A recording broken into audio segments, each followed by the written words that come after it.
नमस्कार। शिव शिव। हेलो दोस्तों, BK awareness में एक बार फिर आपका स्वागत है। आज मैं नए कंटेंट के साथ फिर उपस्थित हूँ। मेरे वीडियो में कंटेंट करंट अफेयर, आयुर्वेद से संबंधित कुछ जानकारी और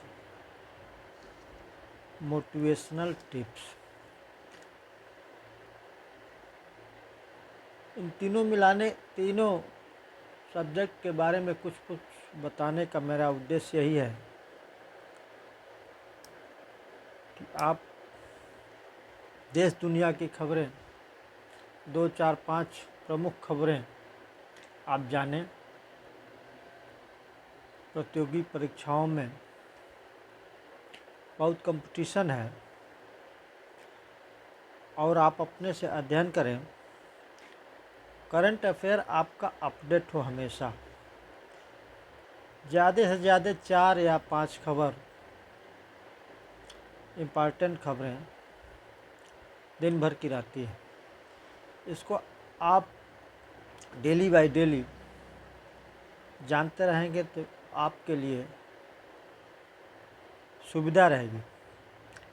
करंट अफेयर तैयारी में कोई बहुत बाधा नहीं आएगी। इसके लिए अलग से आपको समय निकालने के लिए ज़रूरत नहीं है।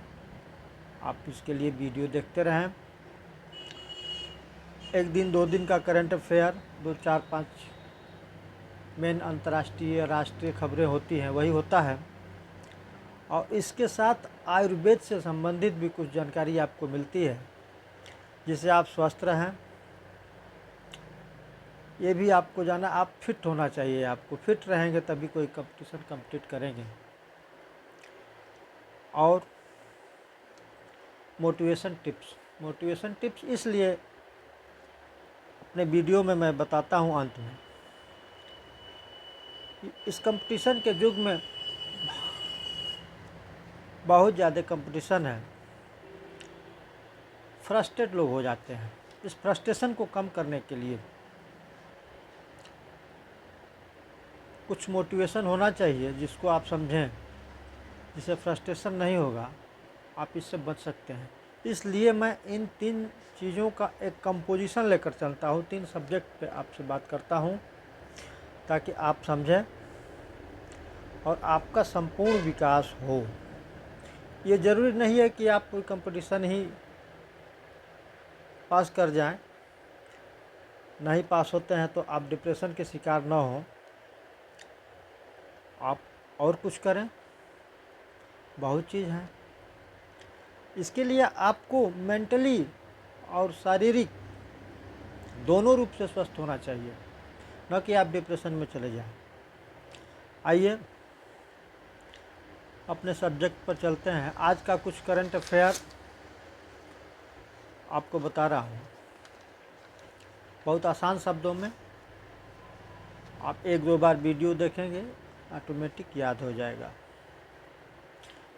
तो बहुत मेहनत नहीं करना पड़ेगा, इसलिए आप वीडियो को देखते रहें। पहला करंट अफेयर लेते हैं। लेफ्टिनेंट जनरल उपेंद्र द्विवेदी, नाम याद रखिए।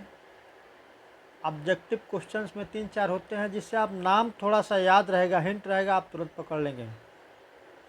लेफ्टिनेंट जनरल उपेंद्र द्विवेदी भारतीय सेना के अगले सेना प्रमुख होंगे, जो 30 जून 2024 को जनरल मनोज पांडे से सेना प्रमुख का पद संभालेंगे। लेफ्टिनेंट जनरल उपेंद्र द्विवेदी अगले सेना प्रमुख होंगे, जो 30 जून 2024 को जनरल मनोज पांडे, जो प्रेजेंट में सेना प्रमुख हैं मनोज पांडे, उनसे पदभार संभालेंगे। बस। दूसरा, जैसे मैं अगले वीडियो में बता भी चुका हूँ कि ओडिशा के 15वें मुख्यमंत्री के तौर पर मोहन चरण मांझी ने शपथ लिया 12 जून को। मोहन चरण मांझी, जो ओडिशा के 15वें मुख्यमंत्री के रूप में शपथ लिया। नेक्स्ट, सुहेलवा वन्य जीव अभयारण्य, इसका नाम थोड़ा सा टेढ़ा है, समझिए। सुहेलवा वन्य जीव अभयारण्य में बाघों की आबादी के कुछ साक्ष्य मिले हैं। ये उत्तर प्रदेश में स्थित है और जल्द ही एक नया बाघ अभयारण्य स्थापित किया जाएगा यहाँ। यह उत्तर प्रदेश के श्रावस्ती जिला, बलरामपुर और गोंडा जिले में स्थित है। सुहेलवा वन्य जीव अभयारण्य में बाघों की उपस्थिति के कुछ साक्ष्य मिले हैं। इस कारण से इसको बाघ अभयारण्य के रूप में स्थापित किया जाएगा। यह उत्तर प्रदेश के श्रावस्ती, बलरामपुर और गोंडा जिलों में स्थित है। Next,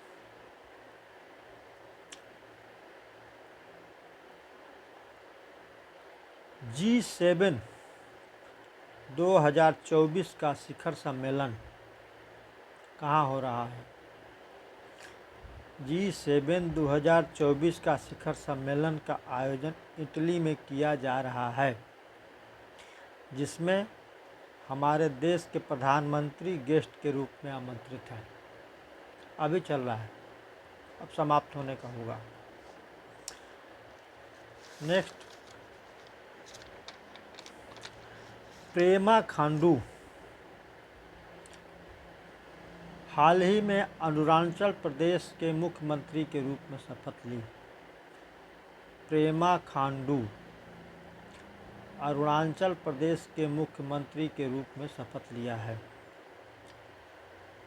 next, global gender gap index 2024 में भारत का 129वां स्थान है। भारत इस समय ग्लोबल जेंडर गैप इंडेक्स 2024 में 129वां स्थान पर है। नेक्स्ट, राष्ट्रीय सुरक्षा सलाहकार, जैसा कि चिर परिचित नाम है अजीत डोभाल, इसको आप जानते होंगे। अजीत डोभाल को केंद्र द्वारा फिर से नियुक्त राष्ट्रीय सुरक्षा सलाहकार के रूप में फिर से नियुक्त किया गया है। अजीत डोभाल को फिर से राष्ट्रीय सुरक्षा सलाहकार के रूप में नियुक्त किया गया है।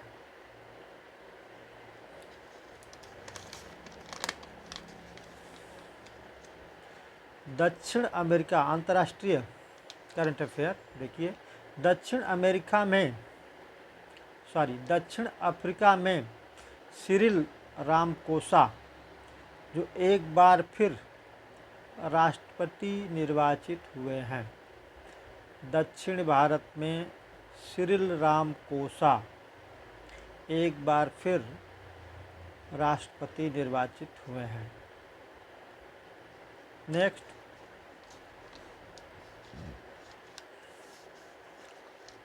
भारत की दिव्या देशमुख लड़कियों की विश्व जूनियर शतरंज चैंपियन जीती हैं। भारत की दिव्या देशमुख लड़कियों की विश्व जूनियर शतरंज चैंपियनशिप जीती हैं। दिव्या देशमुख इनका नाम है, जो लड़कियों के जूनियर शतरंजशिप जीती हैं लड़कियों का। अभी एक मंदिर का नाम बहुत फेमस हो रहा है, जो जम्मू कश्मीर में है और आतंकवाद के कारण लगभग यहाँ पूजा पाठ बंद हो गई थी। इसका नाम आप याद रखें, माता खीर भवानी मेला जम्मू कश्मीर में आयोजित किया जा रहा है। काफ़ी दिनों से ये मेला बंद था आतंकवाद के कारण, लेकिन माता खीर भवानी मेला जम्मू कश्मीर में फिर से आयोजित किया जा रहा है।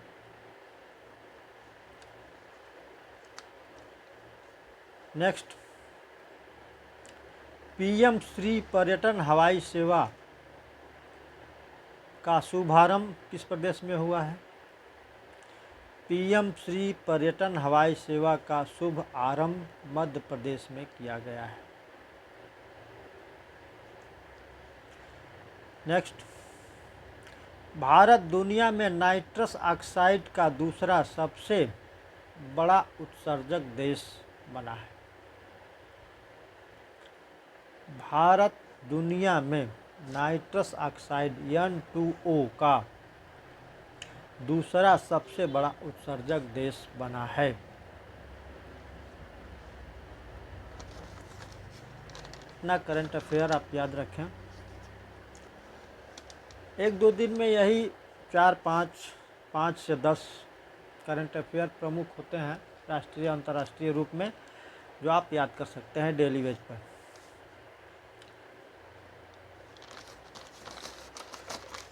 मेन इसमें लेफ्टिनेंट जनरल उपेंद्र द्विवेदी भारतीय सेना के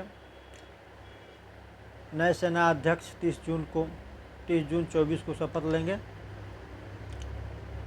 सुहेलवा वन्य जीव अभ्यारण्य में बाघों की आबादी का साक्ष्य मिलने के कारण जो उत्तर प्रदेश में है, इसको नया बाघ अभ्यारण्य स्थापित किया जाएगा। पेमा खांडू हाल ही में मुख्यमंत्री के रूप में शपथ लिया अरुणाचल प्रदेश के। ये कुछ क्वेश्चन हैं, आप केवल नाम याद रखें। ऑब्जेक्टिव क्वेश्चन में 3-4 विकल्प होते हैं, जिसमें से नाम याद रहेगा तो आप पकड़ सकते हैं। बहुत मेहनत करने की ज़रूरत है। आइए नेक्स्ट सब्जेक्ट आयुर्वेदा पे चलते हैं और इसके बारे में आपको कुछ जानकारी देते हैं। आइए जानते हैं वात पित्त कफ का हमारे स्वास्थ्य से क्या संबंध है। जैसा कि मैं अगले वीडियो में बता चुका हूँ कि वात पित्त कफ का फॉर्मेशन 5 तत्वों से बना हुआ है, जो अग्नि, जल, पृथ्वी, वायु और आकाश। आज की हमारे एलोपैथिक चिकित्सा प्रणाली में जब भी आप बीमार पड़ते हैं, कुछ दवाइयाँ खाकर जल्दी राहत पा लेते हैं, लेकिन कुछ दिनों बाद पुनः आप उसी बीमारी से पीड़ित हो जाते हैं। यही वजह है कि अब लोगों का रुझान आयुर्वेद की तरफ बढ़ रहा है। आयुर्वेद की मदद से आप रोगों को हमेशा हमेशा के लिए छुटकारा पा सकते हैं। हमारी पुरानी संस्कृति, पुरानी विरासत, आयुर्वेद, योग या हमारे ऋषि मुनियों का जो सिद्धांत था, जीवन शैली, सारे सब लगभग विलुप्त सी हो गई थी। धीरे धीरे इनका विकास हो रहा है, ध्यान नहीं दिया जा रहा था। जो आज के परिवेश में मानव जीवन में खरा उतरने का सबसे बड़ा मूल साधन है, आज इसकी ज़रूरत है। फिर भी इसको दबाया जा रहा है। हमारी सरकार बड़ी प्राथमिकता के साथ आयुर्वेद, योग,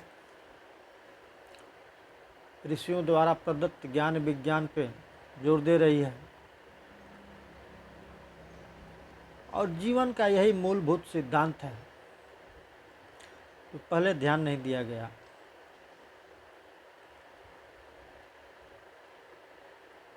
आइए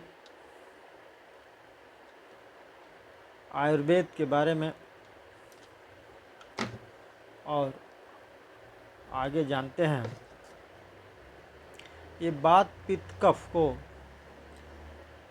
त्रिदोष के रूप में जाना जाता है। आयुर्वेदिक पद्धति में इलाज के दौरान चिकित्सक सिर्फ रोग के लक्षणों को ही नहीं देखता, बल्कि आपके मन, प्रकृति, दोष जैसे वात, पित्त, कफ और धातुओं की स्थिति को भी ध्यान में रखता है। यही वजह है कि एक रोग से पीड़ित होने के बावजूद भी अलग अलग मरीजों की प्रकृति और दोष के अनुसार दवाइयाँ अलग अलग हो सकती हैं। अब बात आती है कि ये दोष मन, प्रकृति और धातु क्या है। आइए सबसे पहले दोष क्या है यह समझते हैं। इसमें त्रिदोष यानी वात, पित्त, कफ का सिद्धांत क्या है, इसको समझ लेंगे तो जीवन की पद्धति को समझने में आपको आसानी होगी। आइए देखते हैं। जब आप इलाज के लिए किसी आयुर्वेदिक चिकित्सक के पास जाते हैं तो वो कहते हैं कि आपके शरीर में वात बढ़ गया है, या पित्त बढ़ गया है, या कफ बढ़ गया है। लेकिन क्या कभी आपने सोचा होगा कि ये वात, पित्त, कफ क्या है और इनके बढ़ जाने से शरीर को क्या नुकसान होता है। हमारा पंच तत्व, हमारे शरीर का पंच तत्व जल, पृथ्वी, आकाश, अग्नि और वायु है। आयुर्वेद के अनुसार शरीर का स्वास्थ्य इन तीन चीज़ों पर सबसे ज़्यादा निर्भर करता है। वात, पित्त और कफ, ये तीनों अगर शरीर में संतुलित अवस्था में हैं तो आप स्वस्थ हैं। अगर इनमें से किसी का भी संतुलन बिगड़ा तो रोग उत्पन्न होने लगते हैं। इसी वजह से इन्हें दोष कहा गया। इन दोषों की संख्या 3 होने के कारण ही इन्हें त्रिदोष कहा जाता है। वीडियो थोड़ा सा लंबा होगा, गंभीर विषय है आयुर्वेद का आज का, इसको आप समझें। प्रत्येक दोष, जो पहले बताए गए 5 तत्वों में से प्रत्येक दोष में 2 तत्व होते हैं और उन्हीं तत्वों के स्वभाव के आधार पर इन दोषों के लक्षण निर्धारित होते हैं। जैसे वात दोष आकाश और वायु इन 2 तत्वों से मिलकर बना है। वात दोष आकाश और वायु इन 2 तत्वों से मिलकर बना है। इन दोनों तत्वों के स्वभाव में ही गतिशीलता है और तो वात के लक्षण भी गति से, जाहिर है कि गति से ही जुड़े हैं। इन दोनों के असंतुलन होने के 2 मुख्य कारण हैं। पहला, इन दोषों में बढ़ोतरी, दूसरा इसमें कमी। वैसे देखा जाए तो किसी दोष में बढ़ोतरी होने से ही रोग होते हैं, क्योंकि अगर दोष स्वयं ही कमी के अवस्था में हों तो वे रोग उत्पन्न नहीं कर पाएगा। आपकी खराब जीवन शैली, खान पान से इनका प्रभाव बदलता है और यही बीमारियों का मुख्य कारण है। इसे ऐसे समझें कि अगर कफ दोष को बढ़ाने वाली चीज़ें ज़्यादा खा रहे हैं तो आपको कफ दोष से जुड़े होने की संभावना बढ़ जाती है। असल में हमारे शरीर का निर्माण दोष, धातु और मल इन तीनों से मिलकर हुआ है और इसमें भी दोष को सबसे ज़्यादा महत्वपूर्ण माना गया है। जब ये तीनों दोष संतुलित रहते हैं तो शरीर स्वस्थ रहता है। आइए सर्वप्रथम संक्षेप में सभी दोषों के बारे में जानते हैं। पहला, वात दोष। वात दोष वायु और आकाश, जैसे कि बता चुका हूँ कि वात दोष वायु और आकाश इन 2 तत्वों से मिलकर बना है। वात दोष को सबसे महत्वपूर्ण माना गया है। इसके अनुसार जो तत्व शरीर में गति या उत्साह उत्पन्न करे वह वात या वायु कहलाता है। शरीर में होने वाली सभी प्रकार की गतियाँ इसी वात के कारण होती हैं। जैसे कि हमारे शरीर में जो रक्त संचार होता है वो भी वात के कारण होता है। वात की वजह से शरीर की सभी धातुएं अपना अपना काम करती है। शरीर के अंदर मौजूद जितने भी खाली स्थान हैं वहाँ यह वायु पाई जाती है। शरीर के किसी एक अंग का दूसरे अंग के साथ जो संपर्क है वो भी वात के कारण ही संभव है। वात इतना प्रभावशाली है कि अन्य दोषों को एक स्थान से दूसरे स्थान तक पहुंचा देता है। इसके कारण अगर उस जगह पर पहले से कोई दोष मौजूद हो तो वह बढ़ जाता है। हमारे शरीर के अंदर होने वाली कोई भी गतिविधि जिसमें गतिशीलता या मूवमेंट है वो वात की वजह से है। जैसे कि शरीर में पसीना आना, मल मूत्र विसर्जित होना वात के कारण ही है। इस प्रकार देखें तो आयुर्वेद के अनुसार शरीर में सभी प्रकार के रोगों का मूल कारण वात ही है। जिस व्यक्ति के शरीर में वात दोष ज़्यादा होता है वो वात प्रकृति वाला कहलाता है। वात का शरीर में स्थान कहाँ कहाँ है, आइए इसके बारे में थोड़ा सा संक्षेप में समझते हैं। वात का शरीर में मुख्य स्थान कोलन या पेट माना जाता है। कोलन यानी पेट का निचला हिस्सा, आंत का निचला हिस्सा, उसको कोलन कहते हैं। इसके अलावा नाभि से नीचे का भाग यानी छोटी आंत, बड़ी आंत, कमर, जंघा, टांग और हड्डियों में भी वात का निवास स्थान है। वात का आपके शरीर और स्वभाव पर क्या प्रभाव पड़ता है? वात रूखा, शीतल, लघु, सूक्ष्म और चिपचिपाहट से रहित होता है। रुक्षता यानी रूखापन आदि वात का स्वाभाविक गुण है। वात के संतुलित होने से शरीर में रक्त और मल मूत्र का प्रवाह ठीक तरह से होता है। वात प्रकृति वाले लोगों में निम्न लक्षण पाए जाते हैं, जैसे कि शरीर में रूखापन, दुबलापन, धीमी और भारी आवाज़, नींद की कमी। इसके अलावा आँखों और भौहों, ठोड़ी के बीच, होठ, जीभ, सिर, हाथ, टांगों में अस्थिरता भी वात के मुख्य लक्षण है। वात प्रकृति वाले लोगों में निर्णय लेने में जल्दीबाजी, जल्दी क्रोधित होना या चिढ़ जाना, जल्दी डर जाना, बातों को जल्दी समझकर फिर भूल जाने जैसी आदतें अक्सर पाई जाती हैं। आज आयुर्वेद के टॉपिक पर इतना ही। कल पित्त दोष के बारे में बताएंगे। आइए चलते हैं मोटिवेशन टिप्स के तरफ। थोड़ा आप अपनी जीवनी शक्ति को बढ़ाएं ताकि ये कंपटीशन के दौर में आप डिप्रेशन से बचे रहें। ये आयुर्वेद वीडियो थोड़ा लंबा हो रहा है।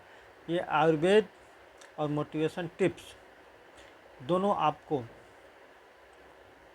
आगे बढ़ाने में, आपको स्वस्थ रखने में शारीरिक और मानसिक रूप से सहायक होंगे। आइए थोड़ा चलते हैं आप मोटिवेशन टिप्स के तरफ। कुछ आपको टिप्स बताते हैं। जैसा कि मैं अगले वीडियो में बता चुका हूँ, विद्यार्थी जीवन में विद्यार्थी की जीवनचर्या सुबह से शाम तक कैसी होनी चाहिए। आगे चलते हैं।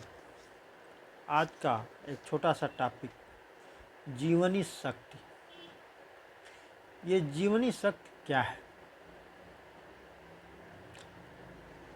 जीवनी शक्ति को आधुनिक भाषा में लाइफ एनर्जी भी कहा जाता है और योग के भाषा में प्राण शक्ति कहते हैं। यह हमारी भीतरी शक्ति है जो अनेक पहलुओं को प्रभावित करती है। हमारे शारीरिक व मानसिक आरोग्य का आधार हमारी प्राण शक्ति या जीवनी शक्ति है। हमारे प्राचीन ऋषियों मुनियों ने योग दृष्टि, अंतर्दृष्टि और जीवन का सूक्ष्म निरीक्षण करके जीवन शक्ति विषय पर गहन रहस्य खोजे हैं।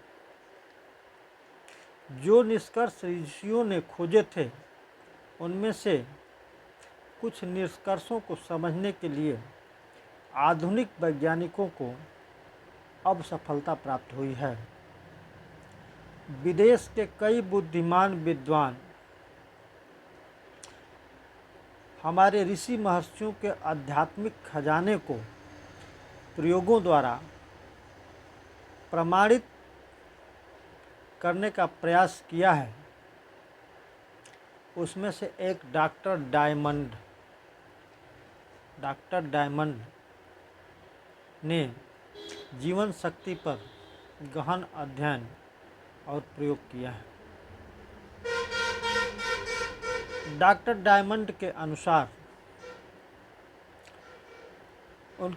वे अपने प्रयोग में देखा कि जब व्यक्ति अचानक कोई तीव्र आवाज़ सुनता है तो उस समय उसकी जीवन शक्ति क्षीण हो जाती है और वह घबरा जाता है। इसका निदान आपको एक बता देता हूँ शॉर्ट में कि जीवन शक्ति को कैसे हम रोकेंगे, बचा पाएंगे।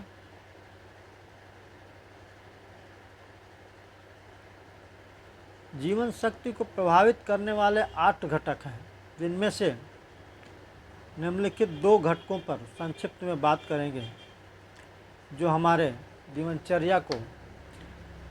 जीवनचर्या में प्रातः उपस्थित होते हैं। आइए देखते हैं।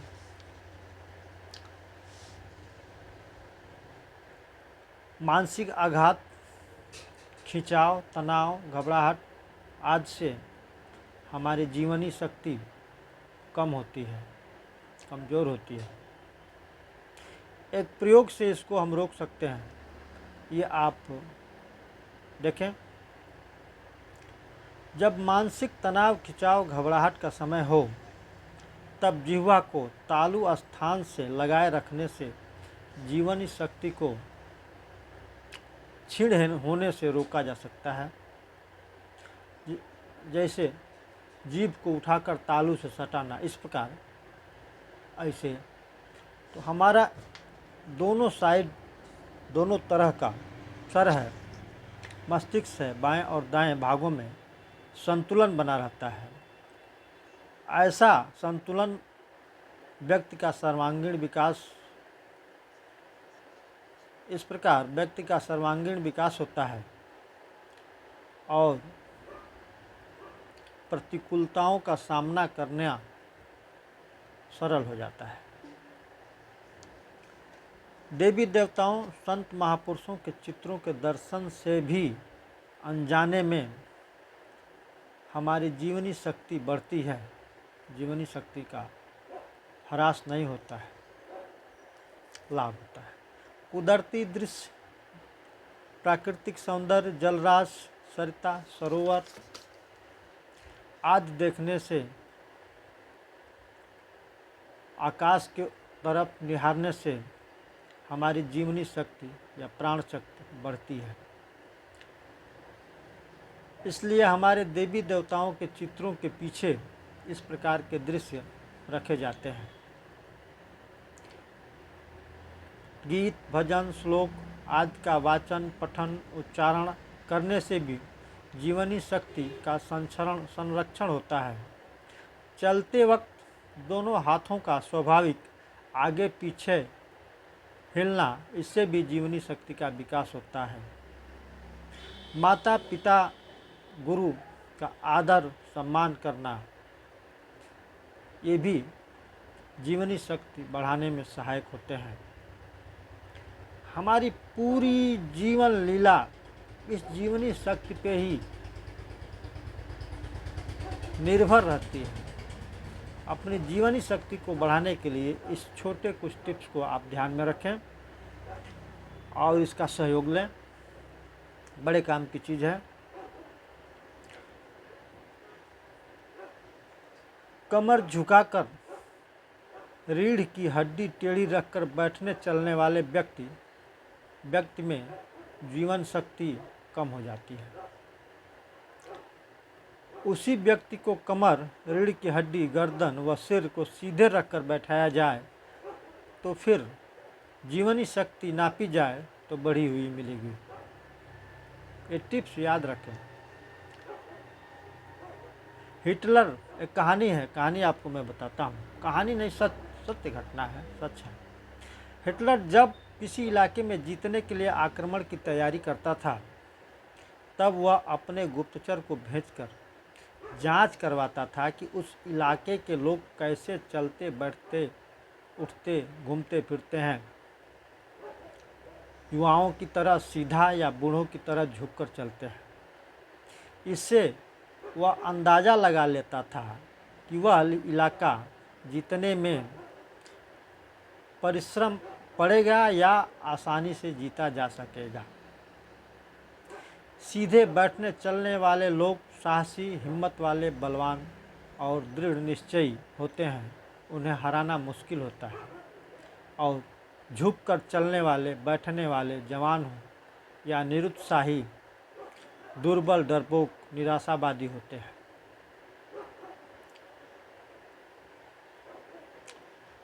चलते चलते बातें करने से भी जीवन शक्ति का खूब हरासमेंट होता है। छोटे मोटे ये टिप्स आप याद रखें, अपने जीवनी शक्ति को बचाएं। मेरे प्यारे छात्र, बच्चे, कंप्यूटर, आप इस चीज़ को समझें। धातु से बनी हुई कुर्सियाँ, आराम कुर्सियाँ, नरम गद्दी वाली कुर्सियाँ जीवनी शक्ति को हानि पहुँचाती है। सीधी, सपाट, कठोर बैठने वाली कुर्सी लाभदायक है। इससे जीवनी शक्ति का हरासमेंट नहीं होता है। आज का वीडियो थोड़ा लंबा हो गया, मैं यहीं पर समाप्त करता हूँ। नेक्स्ट वीडियो में नए कंटेंट के साथ नया करंट अफेयर, आयुर्वेद से संबंधित और आपके लिए अच्छा से अच्छा मोटिवेशन टिप्स जो आपके दिनचर्या, जीवन शैली, भाग दौड़ की ज़िंदगी, कॉम्पिटिटिव ज़िंदगी में सहायक हो, इस प्रकार का कंटेंट लेकर आऊँगा। तब तक के लिए नमस्कार, धन्यवाद, जय हिंद, जय भारत।